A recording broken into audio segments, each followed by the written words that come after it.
This one actually turned out to be a bit of a slog. Well, far more than we were expecting anyway. 9 days prior to this, my mate Max called me.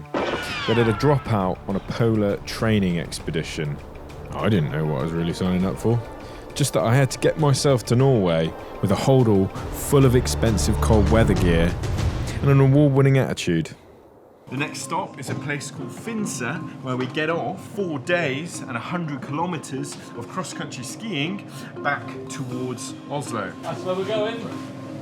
Up that valley. We're about 2 minutes away from disembarking, of which we have about 30 seconds to get off the train. The group consisted of a handful of Max's mates that were either wild or naive enough to agree to do this.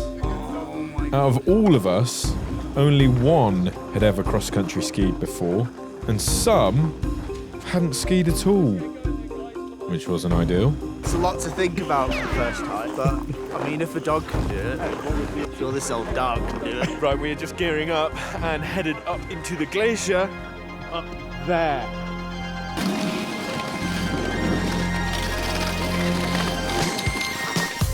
Bloody hell. Look at him go. Yes, mate! Like a pro. This guy, however,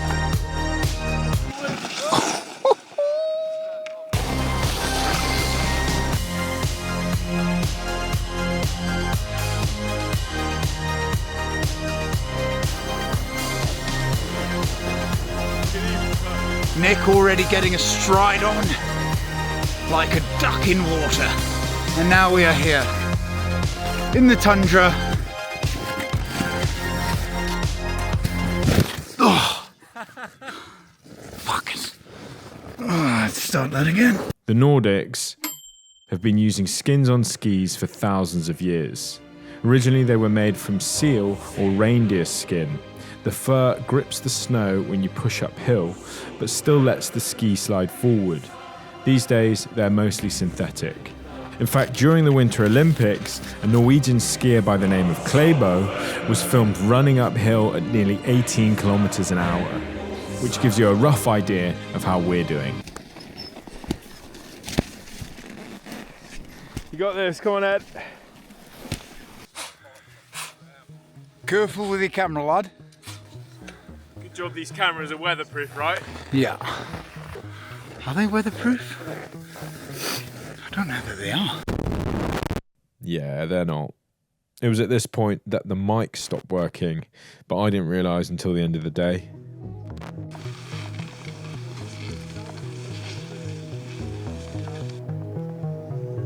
The route took us deep into Hardangervidda National Park.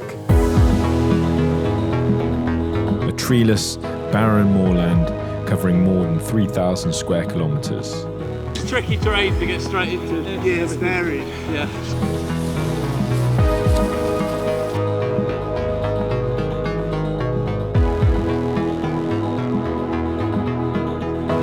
So we had a rough target of 10k set for the first day, but as the terrain started to get tougher, the group fell quiet. And I began to wonder if my 15-minute training session on the stair climber 3 days earlier was really going to cut it. Little did we know, and as you'll soon find out, the worst was yet to come. Oh, getting a little bit tough now. For those at the back, it is. Not those at the front. Nothing can put you down, boy. Pretty tiring work already, not gonna lie. The group is holding strong. Hold fast, men!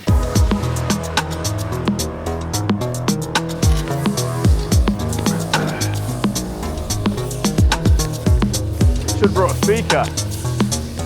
Chap, you can do it. Vibes are feeling a bit. Yeah, losing the grip a little bit. We've been advised to put our spectacles on because the very worst weather for snow blindness is this kind of weather. Sort of semi-overcast, but you can see that big ball, glowing ball of the sun. You really don't notice it, but all of that UV is destroying those retinas. I went for a pee earlier. and I stripped all my layers back, and it was like an ice sheet between my skin and my shirt, and it was my hair, sweat, that instantly froze. And then as I zipped everything back up, I went like that, and it was just ice cold inside.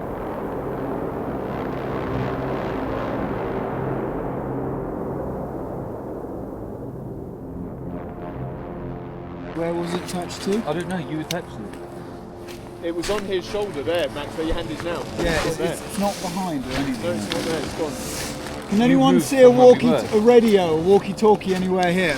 Just check where If I you move the pole. give forward, I'll check where you are. Off Jamie goes back down the trail to try and find a missing walkie-talkie. Not a good start, is it? I haven't lost a thing, except a pack of snooze. We can let that slide. Temperature's dropping. We keep stopping to change gloves and change kit. That elusive 10k target is slipping today.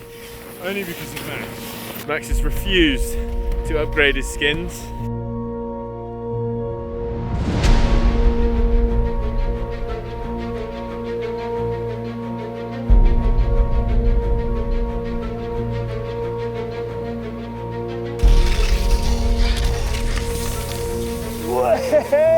Just adjusting the Polk harness, which has now made it literally 10 times better. It felt like I was putting an elephant. Unless you're in perfect harmony with it, it's fucking bumping you back and forth.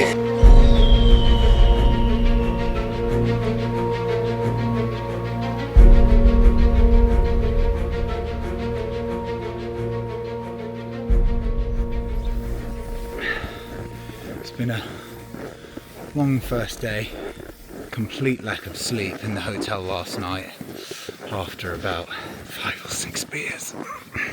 And now these incessant snoring. I've got a tent, I haven't got the black pegs. Have you got the tent in that hole? Oh, you asked if we've got a tent? You just said, and I've asked again, have you got a tent? Yay or nay? No. Right, I'm going home. Look inside. He's just said that there isn't one. All you got to do is look for that. Right, we need one of those and one of these. It's really gotta not do that is look. complicated. Just They're not one of the big bags. Okay, now lads.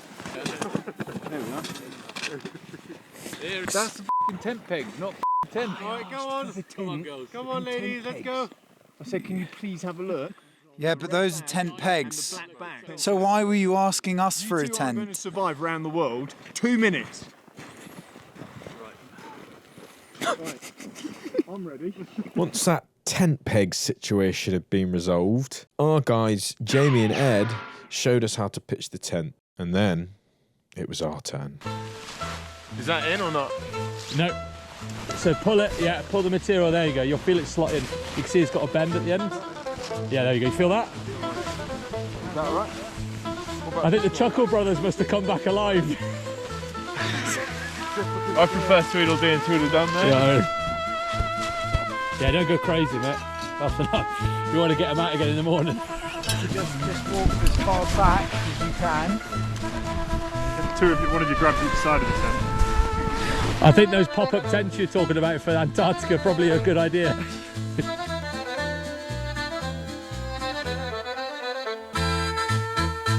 Are we not going to get tent ready?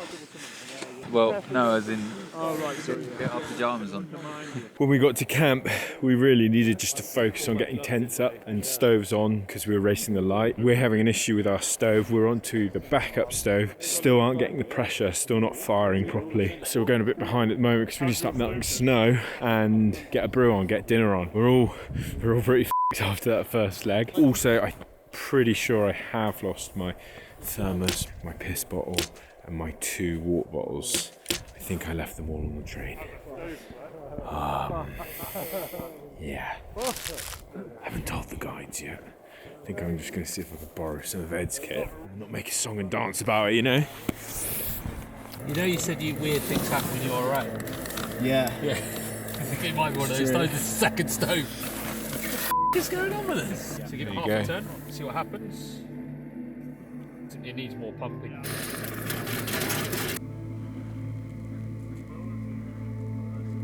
We're trying to figure out if the stove is dirty in its valve because it's coughing and spluttering. But it sounds like everyone's stove is having a bit of an issue. Is your stove fired? Yes, Yeah? but it's not got the pressure we want. We're gonna die out here, guys. 3 days sounded like nothing. Yeah. This was the part that was playing on my mind because we're still.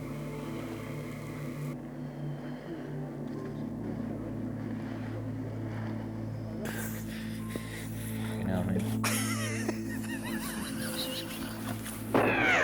My shit's frozen. I can't find my cup of soups. What are you looking for, Al? Cup of soup. I can't feel anything either. One of the things that Jamie stressed a minute ago was, hold on, I'm pretty zoomed in, aren't I? There we go. Is that heat out here is currency. As soon as we finished, he said, get all your layers on right now. Don't take anything off, just chuck everything else on. Don't waste it, basically. Get the layers on and just cook for a bit. Also, it's rumoured to get to minus 23 tonight. That's not with wind chill. That's just minus 23, mate. That's how it should sound. Yes! Bingo! Oh, you're right, that is a bit different. Yeah, there was like a blockage in the pump. I got the chicken tikka with rice, and you got the chili con carne with rice chili con carne and rice. A little bit crispy, but it's got a lot of flavour. I think when you're hungry enough, okay. you'll eat anything really. Yeah, needed this badly.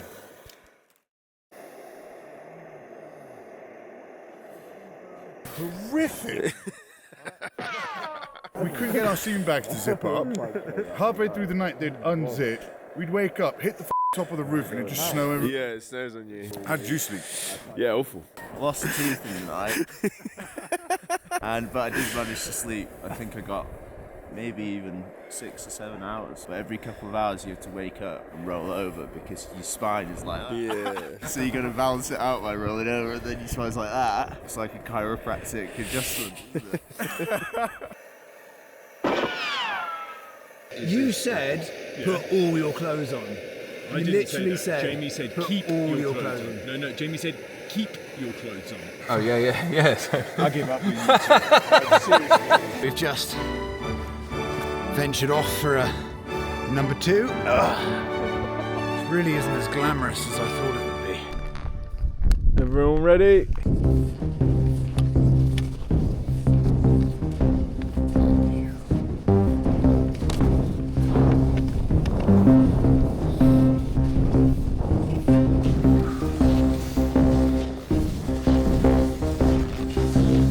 It's pretty wide out.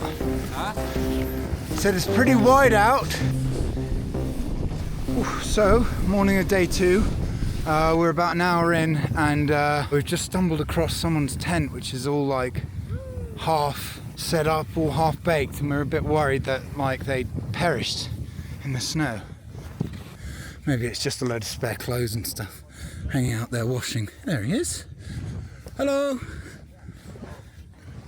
As we stood there having lunch, a solo Norwegian Adonis appeared pulling a polk and took a moment to humble us. Are you enjoying it? Yeah, very nice. Yeah? You're not cold? Cold? Yeah. No. I go warm. He's on day 15. He'll top out at day 70 to day 80. One side of the country to the other side of the country. What's the reason you're doing it? That's a question I never. I'm thinking about it every day. When was your last shower? 15 days. 15 days. I go alone and. Yeah.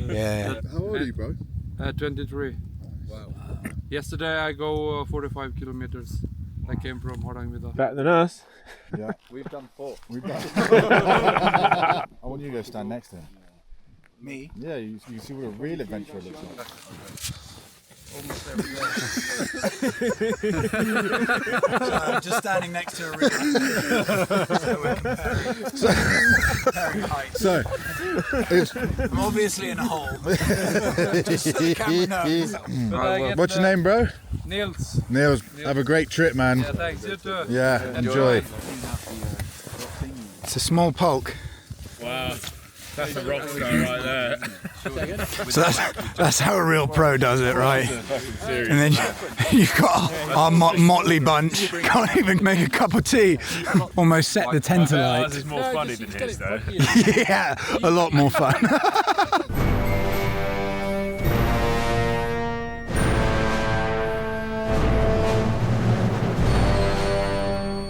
I've literally just found this camera on the floor when following Max. Everyone else just picking up the pieces. Day 2 making much better progress than the first day. Obviously everyone's kind of refined their technique a little bit, but more importantly the terrain has changed. We've just crossed 2 huge ice lakes. You obviously make so much better progress on the flat. Also, which is quite exciting, is there is talk of a shack tonight. We won't be camping out. If that comes in, we are laughing. We're all making our way down these hilly sections, these rocky, hilly, curvy sections.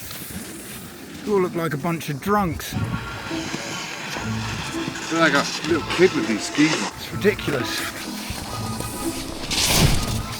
Can't even see the dips. Can Max make it down without falling?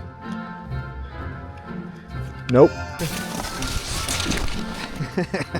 We got a forward-facing casualty here.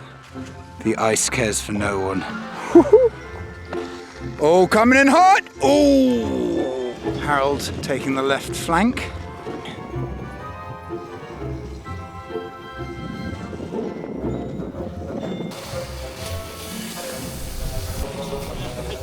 Super icy conditions, super lean, meaning not much snow, loads of rocks, lots of obstacles.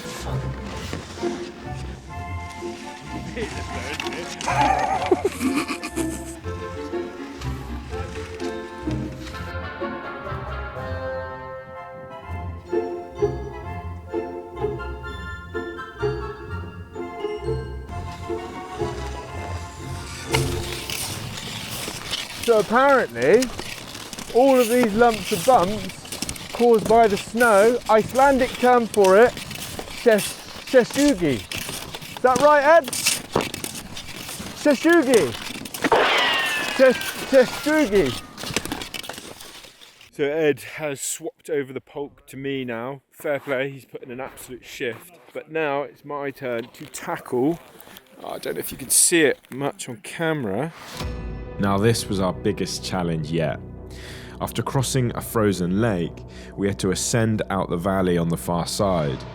Hauling a heavy pulk while sinking deep into the snow made for some brutal work.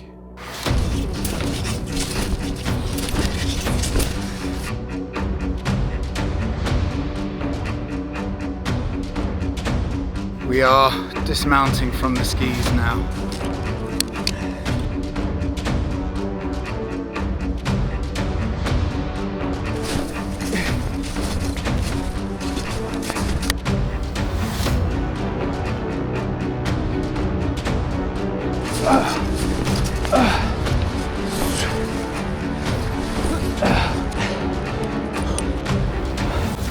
Wow, this is solid.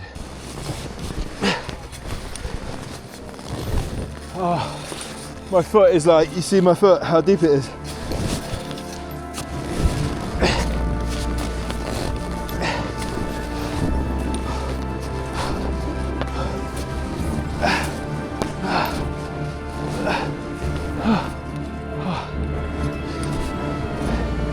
Oh, fuck me, man. Wow.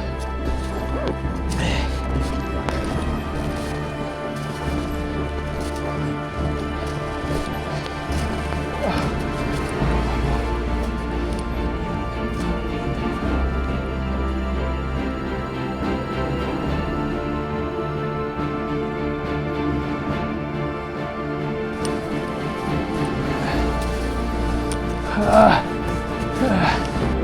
for fuck's sake.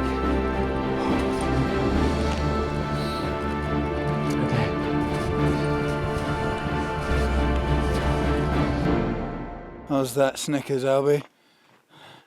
Little mid-mountain break. Don't lose a tooth. That's a good boy. And Josh. He's getting up there. Wow. like working a treacle, isn't it? After almost an hour-long battle, and with daylight beginning to fade, our guides took pity upon us and came to bail us out. I'll have a call for a bit. Yeah. Oh yes, lad. Thanks, man. Pretty solid, isn't it? A much fitter Jamie took the reins and steered the pulp straight up the slope.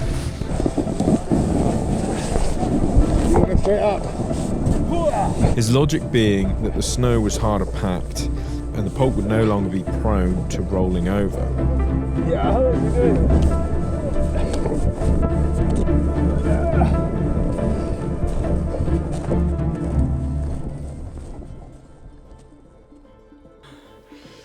Harvey, it is safe to say we're pretty f***ed up.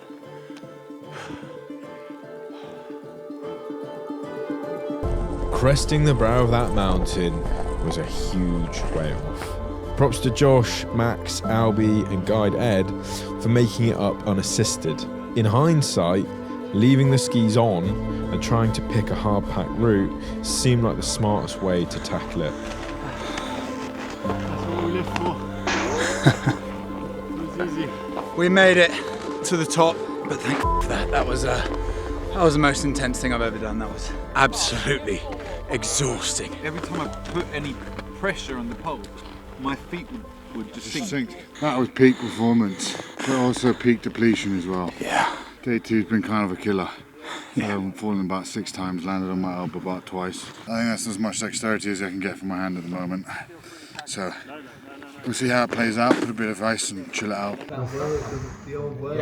It'll be more brutal to get to the hut today than what it would be to put a camp up now. Is there space for us at the hut? There's no guarantees.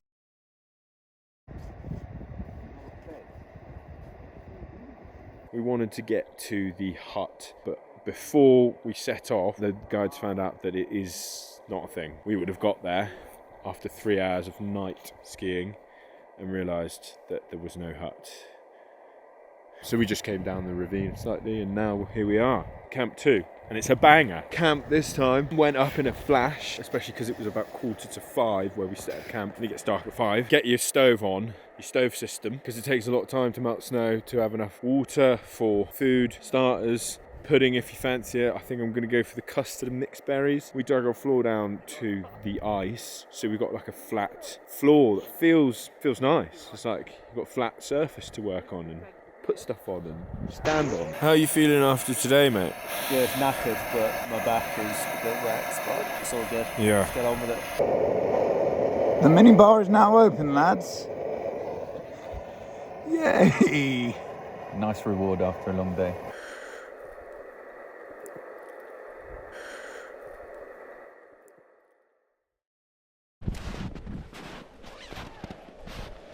How you doing? How you doing, mate? You alright? You sleep well? Mate, much better sleep Did than ya? last night. What Much happened? better. Wore this in the bag. Did ya? Yeah, man. Toasty. It's like 2 sleeping bags. Yeah. Put the feet warmer on, which is pretty bougie, isn't it? Yeah. And filled up one of those Nargalines each, so we had a hot water bottle. Nice. Fire. Full luxury last night. Mate, it's fire. Morning, Ed. Morning.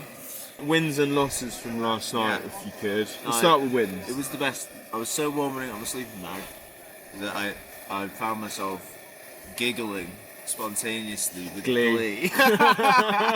Here's the key. If your boxers are wet, man up, get cold, take all your stuff off and put some dry stuff on. That helps a lot. And then, when you put boiling water in one of these, chuck it in your sleeping bag before you get in. It's like a little... No hot water bottle. We slept in our big coats, and our surface was smooth, we weren't falling in little holes. Yeah. I didn't sleep much worse than I do on a normal night in a normal bed. The morning of day 3 saw more tumbles, I was just falling out of solidarity. a broken ski pole, Oh shit. That's what happens when you weigh that much. and a heartfelt confession from Max. Almost cried. I promise you, I had to literally take deep breaths and recompose myself, because I was like, if I'm the dragging everyone out here and then crying on the first night, that is a big no.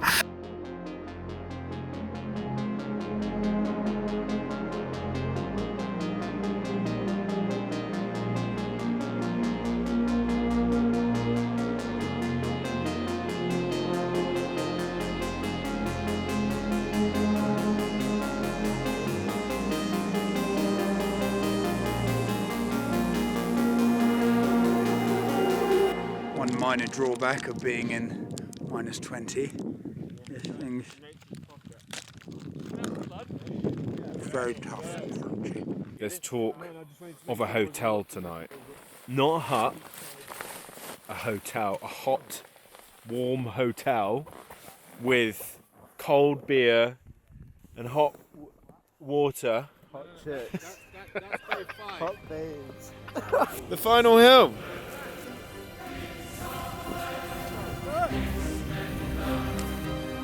Let's hustle, boys!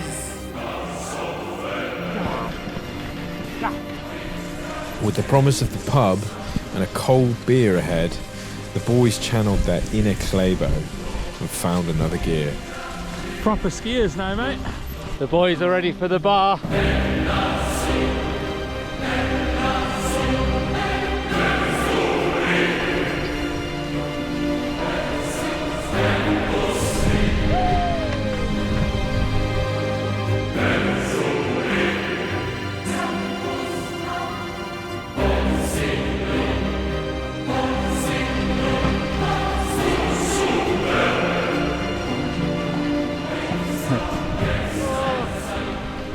Line. Well done. Joshua Sprigg and Alberto Garcia. Day 109. Yeah. Finally made it. Salvation! Woo! Lightweight! Let's go, thank you very much. Here he is. I think Ed deserves a clap. Yeah. Pulling that off, having never skied before, is awesome. That is ridiculous, isn't it? He's absolutely smashed on. Cheers all. Oh god damn. Oh my god. I'm not a big drinker. But that's good. Polar bear.